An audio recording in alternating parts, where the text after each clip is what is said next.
राजीव एक बड़ी multinational company में काम करता था। कभी कभी उसके ऑफिस से घर आते आते अंधेरा हो जाता था। राजीव को अक्सर ऑफिस से उसे टैक्सी घर के बाहर वाली रोड पर ड्रॉप कर देती थी। कहने दिन राजीव को घर आते आते रात के 11 बज गए थे। थका हुआ राजीव बस घर जाकर खाना खाकर सोना चाहता था। घर के रास्ते पर चलते हुए राजीव को सामने से कुछ लोगों की भीड़ आती दिखाई दी। वो सड़क ज्यादातर सुनसान ही रहती थी। राजीव ने ध्यान से देखा तो उन सभी लोगों ने सफेद कपड़े पहने थे। उनमें से सबसे आगे चल रहे 2 आदमियों के सर पर लाल रंग लगा हुआ था। उस भीड़ में चल रहे कुछ लोगों ने एक पालकी उठाई हुई थी और सब बार बार मुड़कर उस पालकी को देखकर अपने हाथ जोड़ रहे थे और एक अजीब सी धुन में कुछ गा रहे थे। राजीव को यह बात बहुत ही ज्यादा अजीब लगी।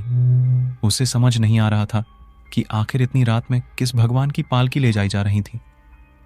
राजीव उस भीड़ को इग्नोर करके अपने घर के रास्ते पर चलने लगा। राजीव सीधा चलता गया और भीड़ उसके बाईं ओर से गुजरने लगी। जैसे ही राजीव को लगा कि उसने भीड़ को पीछे छोड़ दिया है, वैसे ही उसके कंधे पर किसी ने हाथ रखा। राजीव अचानक से पीछे मुड़ा और उसने देखा कि भीड़ के सबसे आगे चल रहे एक आदमी ने उसे रोका था। इससे पहले कि राजीव कुछ बोलता, उस आदमी ने कहा, तुम हमारी मां को प्रणाम करे बिना जा रहे हो। राजीव की नजर पर्दों से ढकी पालकी पर गई तो उसे वो पालकी बिल्कुल खाली लगी। राजीव को वो लोग बहुत अजीब लग रहे थे तो राजीव ने दूर से ही हाथ जोड़े और तेजी से वहां से निकलने लगा। तभी उसके पीछे से उसका हाथ किसी ने पकड़ लिया। राजीव ने देखा कि जो लोग पहले मुस्कुरा रहे थे अब चेहरे एकदम गुस्से से भर गए थे। उन लोगों के शरीर का रंग नीला सा पड़ने लगा था। राजीव अपना हाथ छुड़ाने लगा कि तभी उस आदमी ने कहा, तुमने हमारी देवी का अपमान किया है, अभी पश्चात आप करो नहीं तो अनर्थ हो जाएगा। अब राजीव को उन लोगों पर गुस्सा आने लगा था। उसे लगा कि भीड़ में वो लोग चोरों चक्के होंगे जो रात में चलते फिरते लोगों को देवी का डर दिखाकर लूटते होंगे। उसने गुस्से से अपना हाथ छुड़वाया और बोला, नहीं मानता, मैं तुम्हारी किसी देवी को पता नहीं कौन से पागल खाने से भागकर आए हो। सबके सब इतना कहकर राजीव वहां से चला गया और उसने पीछे मुड़कर नहीं देखा। दरअसल राजीव बचपन से ही अंधविश्वास से दूर रहा था। वो इस हद तक इन सब बातों से दूर हो गया था कि उसने भगवान में भी मानना बंद कर दिया था। राजीव अपनी चाबी से दरवाजा खोलकर घर के अंदर आया तो उसने देखा कि उसकी वाइफ श्रुति सो चुकी थी। वो सो उठाना नहीं चाहता था, इसलिए हाथ धोकर अपने लिए खुद ही खाना लेने किचन में चला गया। राजीव अभी भी उन लोगों पर गुस्से में बौखला रहा था, पर अपने दिमाग को शांत करने के लिए उसने एक ड्रिंक बनाने का सोचा। उसने विस्की की बोतल उठाई और फ्रिज के ऊपर रख दी।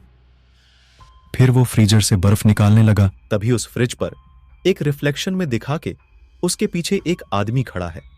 वो वही भीड़ वाला आदमी था जिसके माथे पर लाल रंग लगा था।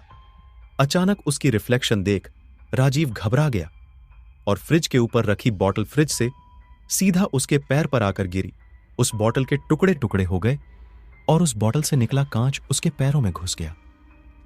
राजीव बहुत जोर से चीखा और बोतल के टूटने से भी एक बहुत तेज आवाज हुई।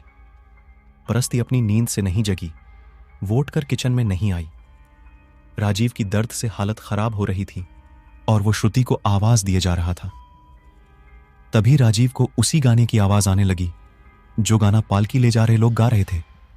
वो गाना सुनते ही राजीव की मानो रूह ही कांप गई। वो आवाज उसके घर के बाहर से आ रही थी और उसे ऐसा लग रहा था कि जैसे उसके घर के बाहर बहुत से लोग लता लगाते हुए वो गाना गुनगुना रही हूं। राजीव के पास अब कोई चारा नहीं था। उसने अपने पैर में लगे कांच के टुकड़े खींचकर निकाले और घाव को पानी से ढोकर लंगड़ाता हुआ श्रुति के पास गया, पर उसने देखा कि कमरे में कोई था ही नहीं। राजीव को समझ नहीं आ रहा था कि आखिर उसके साथ क्या हो रहा है। उसे अब भी वो गाना सुनाई दे रहा था। उसके पैर के घाव से खून बह रहा था और श्रुति का कोई अता पता नहीं था। राजीव ने अपना फोन निकालकर श्रुति को फोन मिलाया। थोड़ी रिंग जाने के बाद कॉल पिक हुआ। राजीव हड़बड़ा में श्रुति से कहने लगा, श्रुति तुम कहां हो? मुझे बहुत डर लग रहा है, तुम कहां हो? पर तभी राजीव ने कुछ ऐसा सुना जिससे उसका दिल दहला गया। सामने से राजीव को उसी आदमी की आवाज आई जो उसे उस भीड़ में मिला था और जो राजीव को देवी के नाम से डरा रहा था। उसने कहा, अब भी समय है राजीव, बाहर आओ और बचा लो खुद को। इतना सुनते ही राजीव ने फोन काट दिया और वो कमरे की खिड़की के पास गया। उसने खिड़की से बाहर देखा तो वहां पालकी लेकर वही भीड़ खड़ी थी और वही गाना गाई जा रही थी। राजीव की नजर इस बार जब उस पालकी पर पड़ी तो उसे अंदर एक औरत की परछाई दिखी। राजीव को कुछ समझ नहीं आ रहा था। मुसीदा आपने घर से बाहर निकला और उस पालकी किसान ने माथा टेककर माफी मांगने लगा।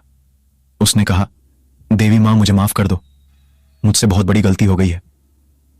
इतना कहकर वो फूट फूट कर रोने लगा।